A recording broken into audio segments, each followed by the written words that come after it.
여러분 안녕하십니까? 우리가 모든 일생에 한두 번은 그래도 뭡니까?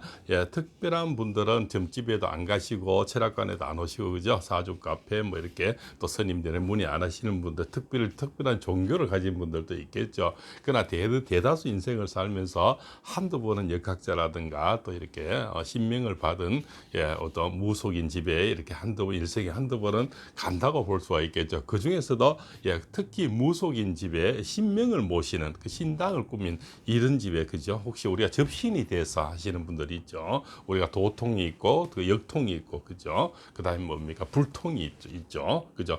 이런 통들이 통은 뭡니까? 통할 통자죠. 그죠? 이렇게 아주 뛰어난 분들이 많지만 그중에 접신이 돼서 하는 분들, 접신은 말 그대로 신자는 귀신 신자입니다. 그죠? 이 귀신 집에 들어들은 신명을 받은 집에 가서는 안 되는 사주들이 있습니다. 그래서 우리가 귀신이 잘 온다 그러죠. 그죠? 귀신이 잘 자기 몸에 잘 붙어서 그죠? 우리가 참 이렇게 뭡니까? 대마를 해야 되고 저 잠을 자지를 못하고 그죠? 가족 본인은 혼자만이 괴로운 사람들 많이 있거든요. 그래서 우리가 살 중에 여러 가지 살이 있습니다. 수많은 살이 있지만 특히 이 두 가지 살을 가진 사람은 점집에 가시면은 좋지 않은 일이 발생이 됩니다. 그 첫 번째가 기문관살입니다. 기문관살은 뭡니까? 귀신 긴자의 문문자입니다. 귀신이 드나든다는 거예요. 그죠?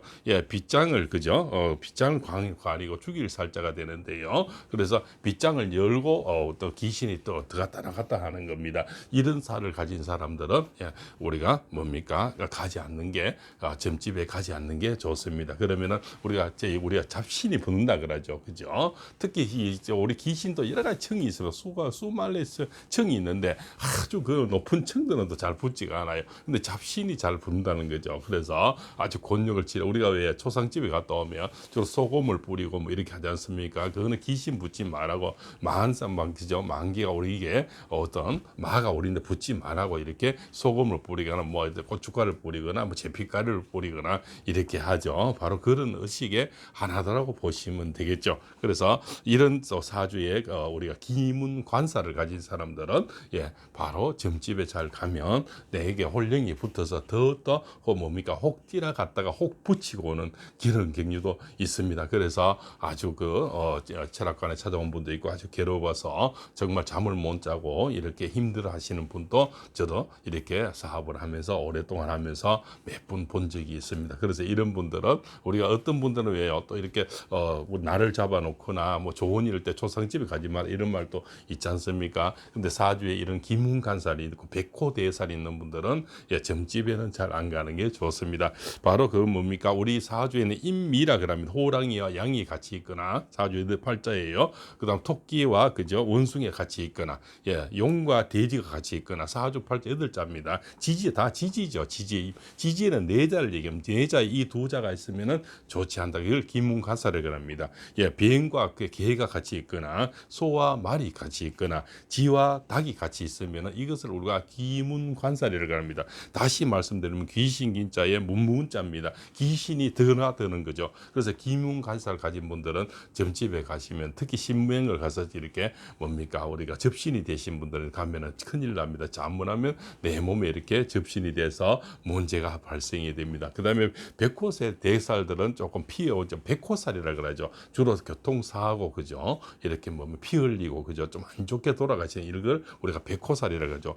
갑진일에 태어난 분들, 을미일에 태어난 분, 그다음 병술일 태어난 분, 그다음에 정축일에 태어난 분이죠. 임술일, 개축일입니다. 그죠? 다시 말씀드리면 갑진일에 태어나면 갑진일주라 그러죠. 을미일주, 병술일주, 정축일주, 임술일주, 개축일주 이런 분들은 보면 사고와 연관이 되기 때문에 또 점집에 잘 안 가시는 게 좋습니다. 그래서 우리가 살 중에는 여러 가지 수십 개 살이 있지만 그 중에서 최고 안 가셔야 되는 게 기문관살입니다. 귀신이 드나드는 거죠. 그래서 접신이 잘 된다는 겁니다. 그런 분들이 아무나 접신이 되면은 특히 작기들이 붙어 보내면 사는데 굉장히 곤욕을 치르고 남이 볼 때는 멀쩡한데 본인은 헛소리하고 혼자 뭘 떠든다든가 그죠. 그러니까 혼자 웃거나 혼자 뭐 이렇게 이상한 행동하는 이게 바로 기문관살의 어떤 의미거든요. 이런 분들 살을 가지는 분은 점집에 가시면 홀령이 나에게 붙어서 밤점쟁이가 돼서 그죠 이도 아니고 저도 아닌 그죠 이렇게 아주 괴롭게 인생을 살다가 하다가 테마사를 찾아와서 테마를 해달라 하는 이런 예들이 참 종종 있었거든요. 그래서 이런 살을 가진 분들은 절대 가시면 좋지가 않다. 그죠? 다시 말씀드리면 내 사주 팔자 8자 중에 밑에 4자 중에 호랑이와 양이 같이 있거나 토끼와 원숭이가 같이 있거나 용과 돼지가 같이 있거나 뱀과 개가 같이 있거나 말과 소가 같이 있거나 쥐와 닭이 같이 있는 분들을 우리가 기문관살이라 합니다. 이런 분들은 영이 좀 뛰어난 분들이죠. 영이 뛰어난, 그래서 기문관살을 가지고, 이런 분들이 영이 뛰어나서 영이 잘 보는 것, 같은 동물이라 생각하고 갖다 붙어버리는 거죠. 그러나 인간살이에는 우리가 귀신은 음의 세계고 인간살이는 양의 세계가 음과 양이 이미 다른 세계를 살기 때문에 음이 양에 붙어서는 좋은 것이 없습니다. 또 음이 양이 잘 되는 꼴을 못 보는 거죠. 그래서 우리가 귀신이 붙으면 좋은 일보다는 나쁜 일이 많이 생기는 겁니다. 이렇게 참고하시고, 기문간살이나 백호대살이 있는 분들이요. 백호대살을 다시 말씀드리면은 갑진일에 태어나거나 을밀에 태어나거나 병술일에 태어난, 정축일에 태어나거나 임술일에 태어난 분들, 개축일에 태어난 분들을 우리가 바로 백호대살을 합니다. 이런 분들은 사고가 잘 나고 또 누굴 한 방이를 때려버려도 오히려 큰 사고가 되고 밀어버려도 넘어져서 죽어버리기도 하고 여러 가지 크게 다칩니다. 그래서 남에게 싸움 하는데도 피해되고요. 그죠? 조금이라도 이렇게 남에게 밀어버려도 문제가 되니까 절대 그 자리를 피하시는 게 백호대살은 좋습니다. 자꾸 작은 일이 크게 만들어지는 게 백호대살들이거든요. 웬만한 건 내 일이 아니면 피하고 나무 일에 나서지 말고 이렇게 하는 게 좋습니다. 그것이 자기인데 모든 게 이렇게 들어와서 우리가 덤태기 쓴다 하죠. 백호대살 있는 분들이 나는 조그만 행동을 했는데 크게 덤태기 쓰는 게 많습니다. 그래서 참고하시고, 또한 점집에는 이 2개의 살을 가지는 분은 안 가시는 게 좋고, 특히 기문간살을 가진 분들은 절대 점집에 가지 마십시오. 큰일 납니다. 자, 오늘은 또 백호대살과 기문관살에 대해서 말씀드렸습니다. 그래서 이런 살을 가진 분들은 우리 점집은 좀 피하셔서, 작기가 붙으면 사는데 굉장히 곤욕을 치르고요. 또한 이상한 사람으로 보이기 때문입니다. 자, 오늘 이렇게 장시간 시청해 고맙고요. 다음에 팔공쌤에 다른 또 이렇게 우리 살 중에 아주 재미있는 살도 많이 있습니다. 그런 살 이야기를 이어가겠습니다. 오늘 시청해서 고맙고요. 또 이렇게 구독, 좋아요, 알림을 주셔서 다음 시간에 팔공쌤의 또 다른 영상을 기대해 보시죠.